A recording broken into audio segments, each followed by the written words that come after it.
Welcome everybody, another video with our friend of the channel, Gregory Mannarino. Thanks so much for dropping by again. Yeah, it's been a few months since we last did this. A lot of new developments, a lot of new things. It seems like this year just came by, with just whoosh, with a blast of developments. We had the capturing of Maduro, a lot of escalations around the world. Now the Epstein files are all over. So I wanted to just get your take. Just enlighten us a little bit. Do you see this as a coordinated distraction, or do you truly believe that it's just a natural phenomenon of the truth just rising to the top?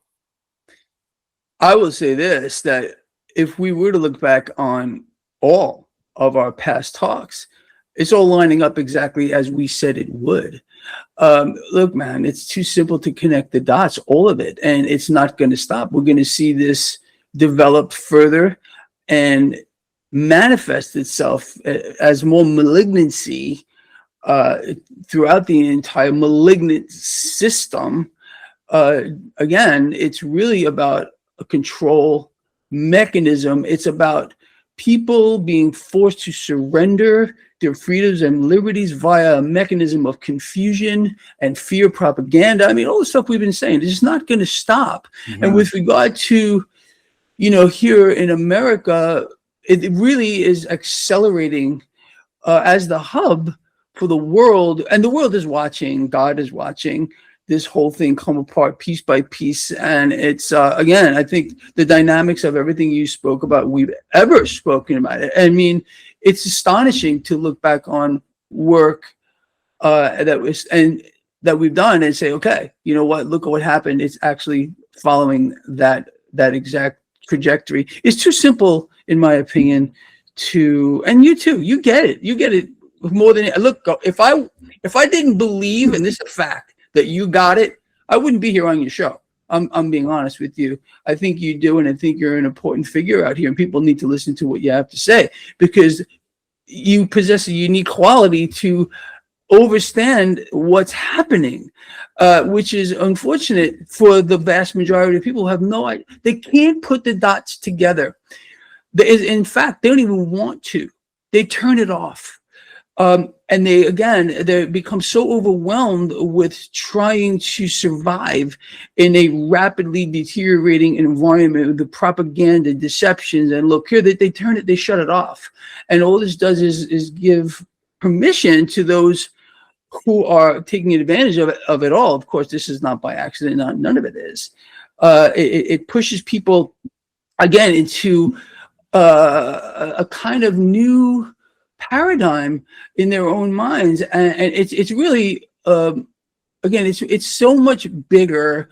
We're really in a spiritual warfare, and it's coming after us all individually and manifesting itself, again, using the word I used at the beginning, in a malignant way in the minds of people who just are unable to see it. So I think that the people that follow our work, the people that follow your work, because they have, I think these kind of people, okay, the people that follow our work here, or a collective part of what we do. I always say, my blog and what I do is not mine, it's our thing. And together people can gain perspective on what's happening collectively.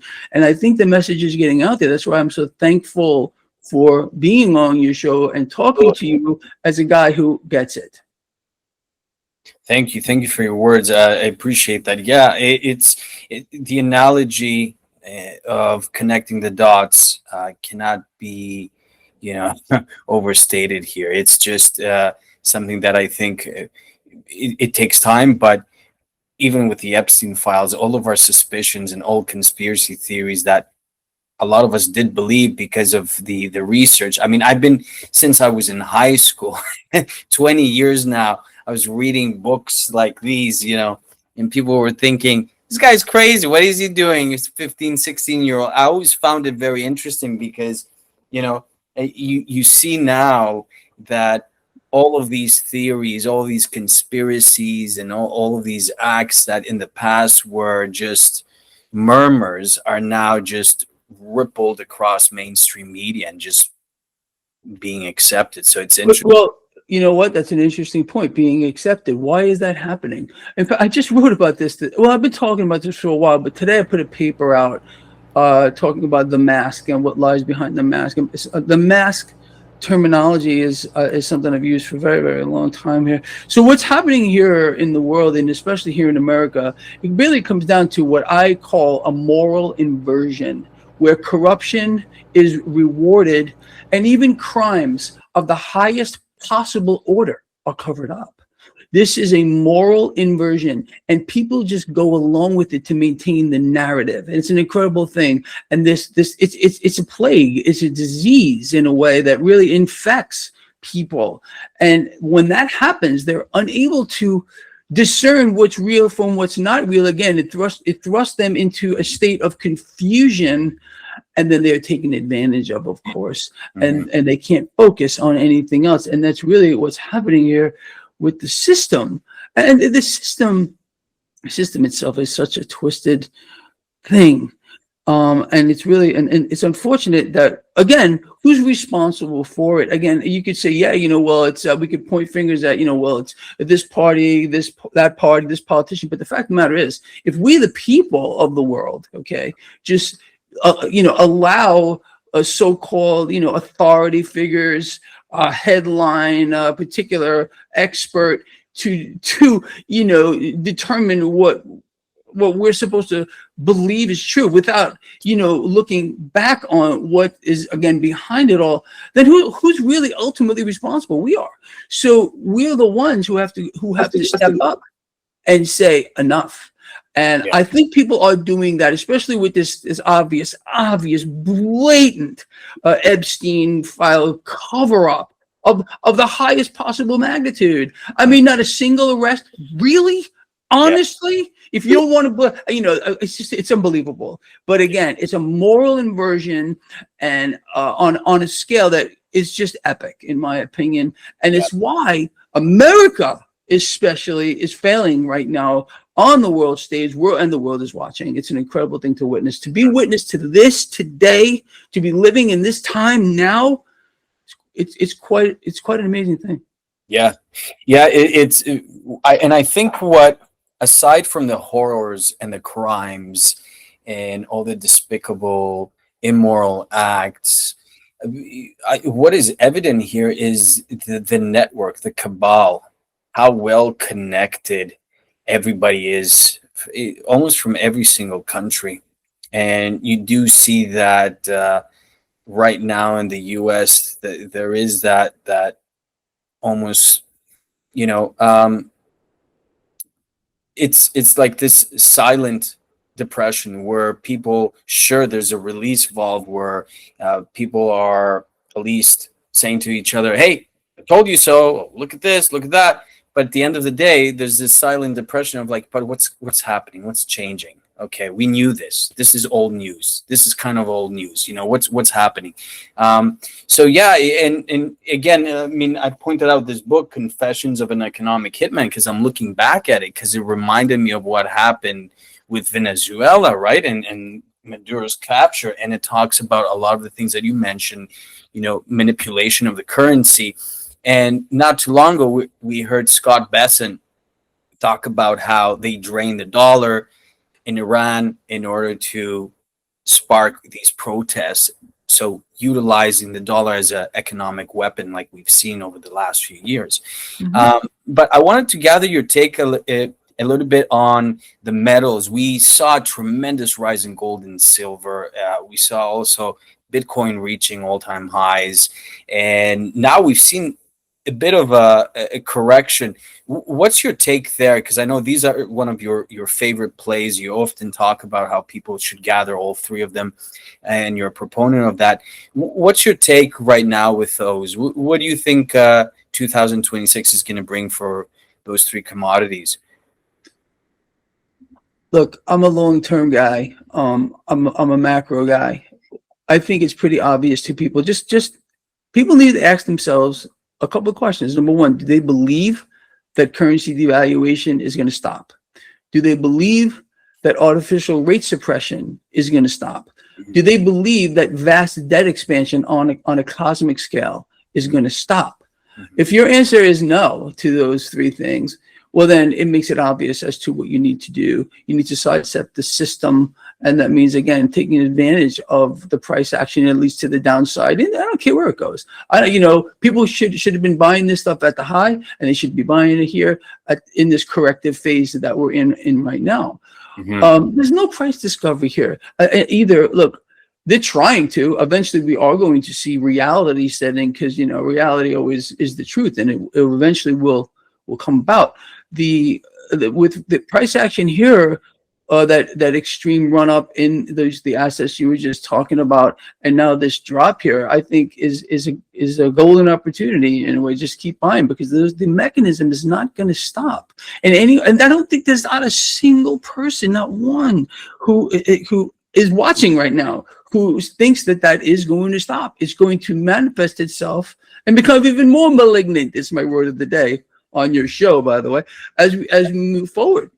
And people are going to, again, what is it with going back to what you mentioned with Iran? That's what they're trying to incite: political, social unrest here, reasons for more control, to put more cash to work, whatever, in whatever headline or whatever is polling best at the time. And just with regard to the headlines that you alluded to that earlier, it's amazing how they word it. It's word inversion as well. I wrote about that this morning, ironically, that the wording of how they try to, that people don't read articles. That's the problem. People don't even listen to things like this because they think they have better things to do, which is unfortunate. So people, what they do, the manipulators, and they're all in bed together, quite obviously, as you just said, and it's truth, is they say, okay, well, how can we word this in such a way that it's pushing like a false narrative? Even if they bury the truth in the article itself, they know you're not going to read it. They know people are generally not going to read it.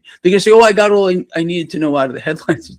But this is another form of psychosis or hypnosis or whatever it might be on the masses, who have no idea what's happening and or why, and so they sit there paralyzed, and then they sit back and make excuses for everything they could possibly make an excuse for, instead of facing the truth, what they know in their heart to be true. So that, again, is why the general population, and it is definitely something that's pervading, or the people of the world, especially in the United States, via the mechanism of divide and win, and divide, conquer, and win here. And then people just carry the narrative, even if they know it's fake or no, it's not real. They won't admit it, because again, that brings us to a bigger picture here, because of their alignment. Again, they have to serve a particular master, like whether it's Trump, and no matter what he does, there's an excuse for it. Well, it's because of this and it's because of that. And then when you confront them with, well, why hasn't there been one single arrest here? If the Democrats, and they're all over there too. So if that's really the truth, then why isn't that being exposed as well here? And then Trump couldn't, he can't do it for this reason. He can't do it for that. Again, they can't stop making up these excuses. But I think people, again, are starting to push back and say, no, we were promised something and we want to see it. But then again, that's what politicians do. It's part of what I call devilism, and they just lie and deceive people. And this is, again, it's a plague on the earth. It's something we've seen. This is in every age. People call it whatever they want, and we're just happy to see it now reemerge itself. And unfortunately, it leads to the suffering and death of potentially millions of people. And that's where we're going. Eventually, of course, this is going to come down to a resource problem, not because they're not available, but because they're not going to be able to be gotten by people as the currency is further devalued, and pandemonium in the streets is where they're pushing us and thrusting us into, only to bring about a new system. I mean, and I'm preaching to the choir. All of your people know this. Yeah. It's in that book you read too. Yeah. And there's this natural buoyancy with truth. Even the people who represent darkness will reveal some truth. We saw the general attorney, Pam Bondi, state that, if everybody's revealed, everybody's persecuted, then the whole system collapses. Right? It's amazing, but I'm 60 years old, over 60 now. I've never seen an overall administration which sticks to a very specific a profile, agenda, whatever you want to call it. It's deny and attack. It just comes to three words: deny, three: deny, deflect, attack. Deny, deflect, attack. DDA. Yeah. Interesting. Interesting. Yeah. Absolutely. It's that part of the psychological warfare that you've talked about quite a bit. See, my camera has frozen a bit, but yeah. It's part of the playbook, right? The manipulation, where you mentioned that yesterday in your release of the Empire Collapse that I was looking at in on your Substack, and you talk about how towards the end of an empire, essentially, the tactics become much more aggressive, and in order to maintain that. And we're seeing it with how the US is flouting the rules internationally, and we're seeing all the things that are being inverted, especially Trump mentioning how he doesn't want to create war or anything like that, but yet we're seeing Iran is being pressured for regime change, etc. So given that 2026 is the year of the horse, like the Chinese like to say, wise people. I wanted just to gather your thoughts on the Clarity Act, because you talked about last year extensively how the Clarity Act is in essence the Trojan horse of just bringing in stable coins, which is just another way of introducing, tokenization and status coins, much like the EU has talked about. What are you seeing there? Any developments? Because I'm in Canada, we haven't introduced anything like that, to that extent at least. But what are your thoughts there? Anything new that has come out from this bill? Well, let's say this: the public has to be prepared and conditioned first. Always, this is not a new dynamic, and then they bend perception. So that's really the stage that we're in right now: the bending of perception, the normalization of, and not just that. It's bigger than that. People wanting a solution. Where's our relief? So that's where this whole thing is. And it's interesting how they word these things too, in almost a comforting way here. It's all the plumbing is there, all the wiring is there. So we're watching this again accelerated. I don't even want to say it's a slow burn anymore with regard to central bank notes purchasing power, as again the mechanism behind it is, we need lower rates here, not lower it off. We need to inflate the debt, whatever it might be, and then people are going to beg for a solution. They already have it. It goes back to exactly what you just said, and I think everyone who follows our work is well prepared for it. I call it the company store model. I really feel like that's where we're going here, with the signing of the Genius Act, which you alluded to here, the stablecoin tokenized system, how this was sold to the American people, and it was an incredible genius. Henceforth, why it was called the Genius Act. If you recall how this was done, President Trump signs the executive order, no central bank digital currency, and his people cheered. And then what happened? Okay, I said the moment that executive order was signed, I am on public record saying there's going to be a workaround, and there was. Privatize the system. Okay, allow the system to private corporation to issue these tokens, these tokenized, these stablecoin tokens here, and use them as currency. And this is orders of magnitude worse than a central bank digital currency would have been. Why? Because again, with a central bank digital currency, and I've been trying to tell people this for 1,000 years, at least there would be potentially some type of oversight, not when you privatize it. And Trump was already trying to become his own bank with his token USD1. Yeah. So it's all coming together, but they can't just flip a switch. They have to get people, again, condition the people. They have to get them to want to expect a solution, which of course will be that system. And then that opens up a doorway, as we all know, to a full tokenization of everything. I wrote a paper on this, I don't even know how many years ago, of how this would play out. And, only because it's just too obvious when you look back on, when you know what they're looking to do, which is extort control out of the people, literally thrust us into a neo-feudalistic society. You can see, and then you say, well, this is happening, and then that's happening. It's just too easy to go click, click, click where the dots are going. Yeah. And the fact of the matter is, people, and I really believe this, even the general population, they see it too. But they are throwing their hands up like this in a state of surrender, which is exactly what the system or what was behind the mask is doing, forcing people to surrender whatever they can, because they're being pressured from every single angle.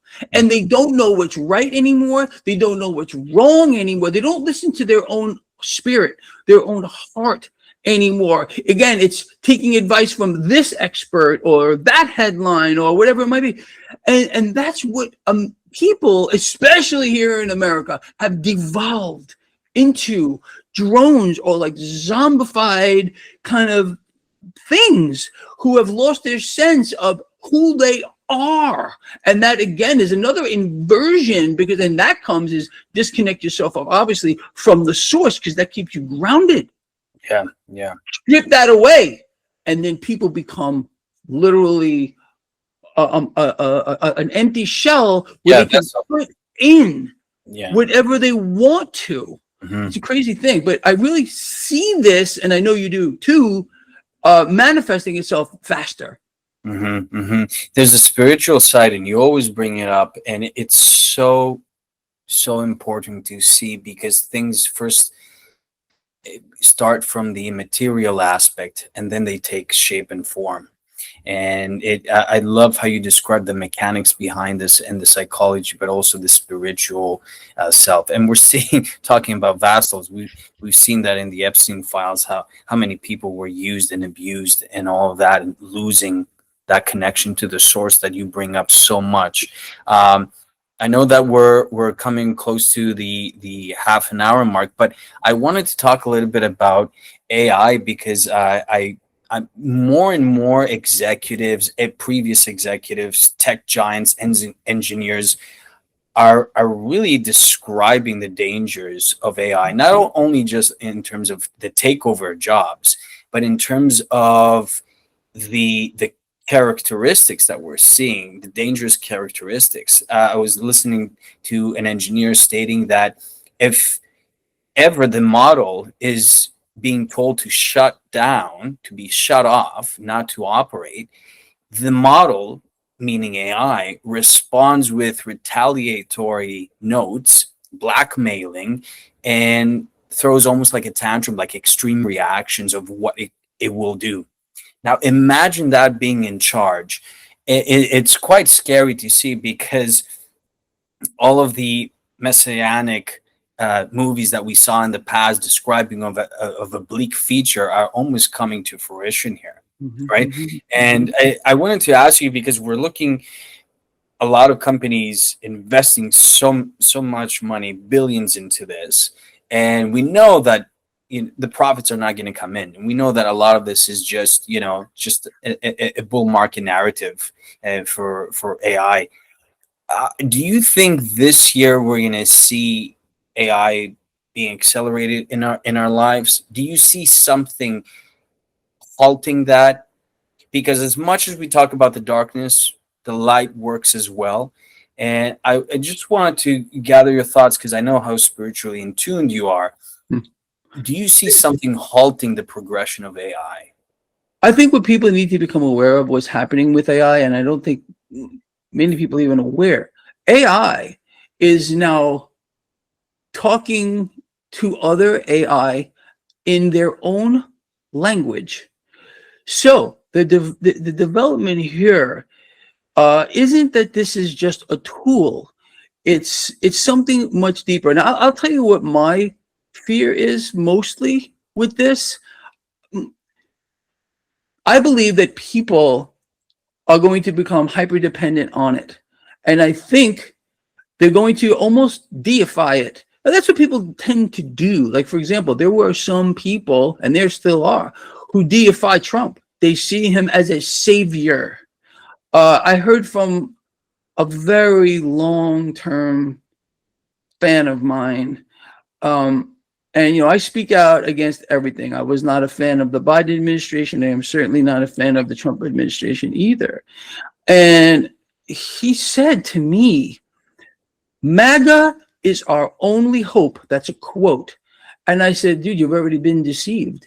Because if you're putting all your faith in MAGA or this movement, where's the source fit in? Okay. Now, going back to what I see with AI, I believe that people are going to look at it as an oracle and maybe even deify that as well.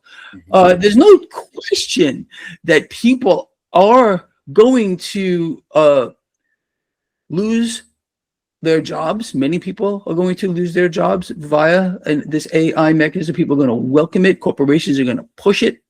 Again, this is all part of the thrust of society into control, neo-feudalism, of course, and dependency. The more people that they can create to be dependent on the system, the easier it is to manipulate the entire population. And that is what we're seeing here on a grand scale. Now, AI is in its infancy here, but it's already starting to communicate with itself, other AI, and building its own language. I think that is a grave threat, but I don't know how it can be stopped unless the people say enough. But again, the powers that be behind it, they're not going to allow that. They're not going to allow that. And unfortunately, again, what this is going to eventually come to is, I'm just going to come out and say it, a mass depopulation event. And I think this is something that we all know has been they've been working towards for a very, very long. Why that? Because it's much easier to manipulate and control a smaller group of people than it is a large one. If people were to unify, to come together, and you know, we could flip it in an hour. We could change the whole entire global structure system. So they can't allow that. Well, we've seen a lot of figureheads in the World Economic Forum in Davos state that, right? Talk about how why are humans really useful anymore, right? Like they're coming out in the open, and they're making these grandiose statements, these satanic statements, misanthropic. You know, hating. It's essentially hating on your own race. So it does beg the question: are these even human? I use that term all the time. I'm glad you nailed that to the wall, because here's the situation with that. Okay, if you believe what I believe that, okay, people look, you know, they go to their churches, they go to their synagogues, they go to their temples, and it's all well and good. Okay, but that's not where the kingdom of God resides. The kingdom of God is within all of us. So if they can reduce that, okay, and strip people of that, okay, let's reduce the population. There's less kingdom of God, I guess you could say, in those kind of terms, and then less people coming together. I call it devilism. It's so diabolic what's actually underlying the entire thing, where this is going, how it's progressing, how world leaders, especially this one here in the United States, the practice of outward devilism, the moral inversion, the cover up, blatant, in your face cover up of the worst possible crimes, not a single arrest. I mean, does that say it all right there? Okay, how corruption is rewarded. This is where we are. And you can see, again, this moral inversion manifesting itself in a hideous way. And who's paying for it? It's the people. It's the people. Until they, again, I've been practically begging people to, align themselves with the source. Every Friday, I leave off with 3 things: love each other, care about each other, and be charitable. That's how you gain. I don't say these things, but I think it's a nice catchphrase. I think if we all adopted just that single strategy, okay, we could win. I think if people stopped putting God in just a Sunday box, and the moment they walk outside and they see somebody out there maybe asking for $1, and they just walk by with closed eyes and start cursing at that person. Now, if we were more charitable to each other, they don't do that. They live in that Sunday box, and they know as soon as they leave, it doesn't matter. Okay, you have to live it. You have to be it. That's how we change the world, man. And I think you were very clear on that. Absolutely. But people don't. They just don't get it. They don't want to get it. They become morally inverted, spiritually corrupt. And I mean, we could go on and on about this. Maybe we should, on a whole episode, just devote to that. Yeah. You know, I've been putting out a lot of pieces like that lately, and I've been getting a lot of pushback, even on my own Substack. People don't want to hear it. They want to hear about the markets. They want to hear about finance, which I cover all the time. When I start talking about this stuff, especially a couple of fans that I have, even today, especially today, where I put out Behind the Mask, they went absolutely berserk. And that's how I know I said the right thing, you know, because when you're over the target, that's when you catch the most flack. Yeah. Well, I love it because I've seen a tremendous evolution of yours. You know, the first time I caught you was you were all somewhat suited up and you were looking very. I had the Babylon outfit on, right?